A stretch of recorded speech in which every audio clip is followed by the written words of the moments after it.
En arrivant en France, ces jeunes, souvent sans repère et issus de milieux difficiles, se sont retrouvés dans des banlieues où la pauvreté, le manque d'opportunités et la marginalisation sociale étaient omniprésentes.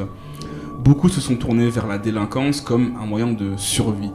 Un phénomène déjà bien installé depuis les années 80 dans les grandes villes françaises, où le trafic de drogue était devenu une véritable économie parallèle. Mais après, bon, est-ce qu'on va vraiment s'en plaindre à 100%? Ça a quand même donné des mecs comme PNL. Du coup, bon, on va dire qu'il y a des mauvaises choses, c'est vrai, mais dans le tas, il y a quand même des bonnes choses. Vraiment, oui, vive PNL. La culture. La culture. À la fin des années 90, 90 pour mes frérots français, un certain nombre de ces jeunes issus de l'immigration ont commencé à se regrouper pour créer des réseaux de trafic de drogue. Ces groupes se sont d'abord formés de manière informelle, en fonction des quartiers, des liens ethniques, mais peu à peu, un noyau dur a émergé. Ce noyau allait plus tard devenir ce qu'on connaît aujourd'hui sous le nom de DZ Mafia.